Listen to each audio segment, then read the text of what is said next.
Hello, everyone, and welcome back to Learning English with Podcast Conversation. I'm your host, Tony, and today we have a super interesting topic that can help us all in our daily lives.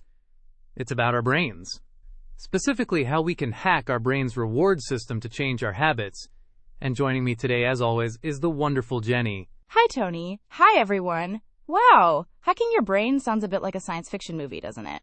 But actually, it's about understanding ourselves better, which is truly fascinating.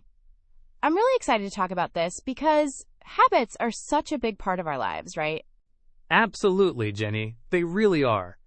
And don't worry, we're not talking about anything scary. We're talking about smart, simple ways to use how our brain naturally works to our advantage. So let's start with the basics. Jenny, can you explain what exactly is this reward system in our brain? What are we talking about? Okay, sure.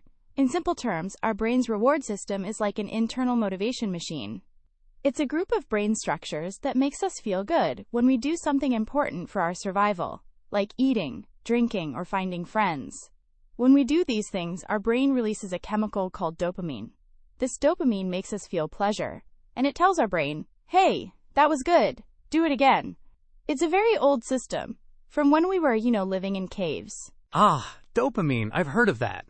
So it's basically our brain's way of saying, good job, here's a treat, and it encourages us to repeat actions that led to that good feeling.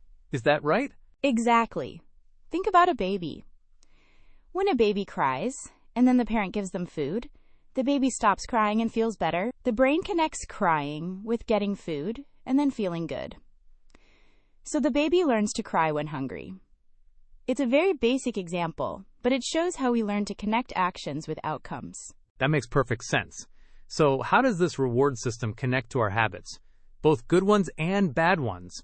Because I have a few of both, I must admit. Oh, me too, Tony. Me too. Well, habits are basically actions we do automatically, almost without thinking. Our brain loves efficiency, so once it learns that an action leads to a reward, it tries to make that action easier to repeat next time. It creates a habit loop, a cue, the routine, and the reward. So if the reward system makes us feel good, it strengthens the habit loop. For example, if I study English and then understand a new movie without subtitles, that's a reward. My brain says, yes, study more English. Precisely. And the same goes for bad habits, unfortunately. Let's say you're stressed. The cue is stress. The routine might be eating a chocolate bar. The reward is feeling a little better for a moment. Even though it's not good for you in the long run, your brain remembers that quick feel good and tries to repeat it next time you feel stressed. Ah, the quick fix, that's so true. So if we understand this, how can we hack it, as we say, to build good habits? How can we make our brain want to do good things for us? Okay, this is where it gets fun. The key is to make the good habit immediately rewarding, or at least associate it with something rewarding. For example, if you want to start exercising, instead of just thinking, oh, exercise is hard, try to connect it with something you enjoy. Maybe you listen to your favorite podcast, like this one, only when you're walking or running. Oh, that's a brilliant idea. So the podcast becomes the reward for doing the exercise. Or, for me, I love coffee. Maybe I can only have my delicious morning coffee after I do 10 minutes of stretching. That makes stretching feel like a gateway to something I really want. Exactly. It's called temptation bundling. You bundle something you need to do with something you want to do. Another way is to make the reward visible and immediate. For example, if you're saving money, put a picture of what you're saving for on your fridge. Every time you don't buy that extra coffee, you look at the picture and feel good about your progress. I like that. It's about giving your brain a quick, clear win for doing the right thing. So, for learning English, instead of just hoping I'll improve one day, I could, after finishing a lesson, immediately treat myself to 5 minutes of watching a funny video in English. The reward is fun and still connected to the language. Perfect. Small, immediate, and enjoyable rewards work much better than big, distant ones when you're trying to form a new habit. Your brain needs that quick hit of dopamine to connect the new action with good. All right, so that's for building good habits. What about breaking bad ones? That often feels much harder, like fighting against your own brain. It can feel that way, but it's the same principle, just in reverse. We need to make the bad habit less rewarding, or even unpleasant. And we need to make it harder to do. Think about that chocolate bar example again. If you're stressed and you reach for chocolate, What if there's no chocolate in the house? Ha! That's a classic trick. If it's not there, you can't eat it. So make it physically harder to do the bad habit. Like, if I spend too much time on my phone, I could leave it in another room when I'm working or studying, so I can't just grab it easily. Exactly. Increase the friction for the bad habit. Another thing is to find a healthier replacement for the reward. If the chocolate gives you a quick comfort, what else can give you comfort? Maybe a warm cup of tea, or a quick walk, or calling a friend. It's about finding a new routine for the same cue that gives a similar, but healthier, reward. That's smart. So instead of just saying, no more chocolate, which feels like punishment, it's no chocolate, but here's something else good instead. It still gives your brain a positive outcome, just a different one. Right. And you can also use negative consequences, but be careful with these. For example, if you don't finish a task you planned, you could agree with a friend that you'll donate a small amount of money to a cause you don't like. The idea of losing money to something you dislike can be a strong motivator to avoid the bad habit or procrastination. Wow, that's intense. A bit extreme for me, perhaps, but I can see how it works for some people. It's making the reward of not doing the habit or doing the bad habit very negative. So it flips the reward system. It does. But the most important thing, I think, for both building good habits and breaking bad ones is starting small and being patient.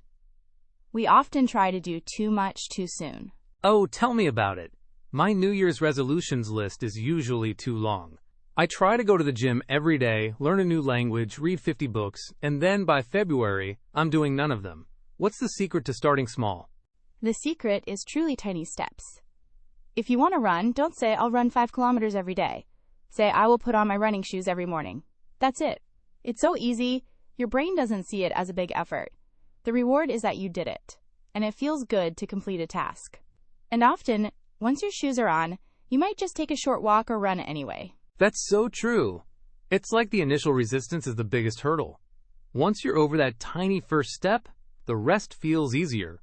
So, for learning English, it could be, I will open my English textbook for 1 minute, or I will listen to 1 minute of an English podcast. Exactly. The goal is to make the habit so small that you can't say no. And by doing it every day, even for a minute, you're building consistency. Consistency is key.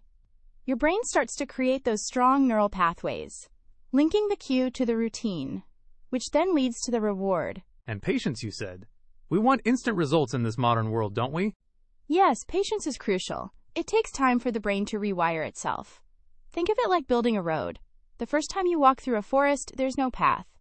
But if you walk the same way every day, slowly a small path appears, and then a bigger one. It's the same for habits.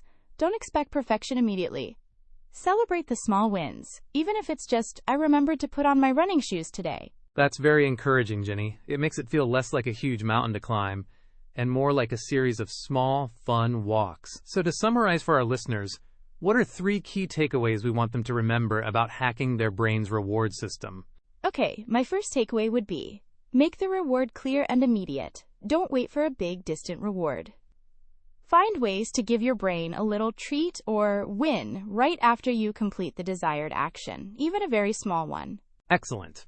My second takeaway is, start incredibly small. Don't try to change everything at once.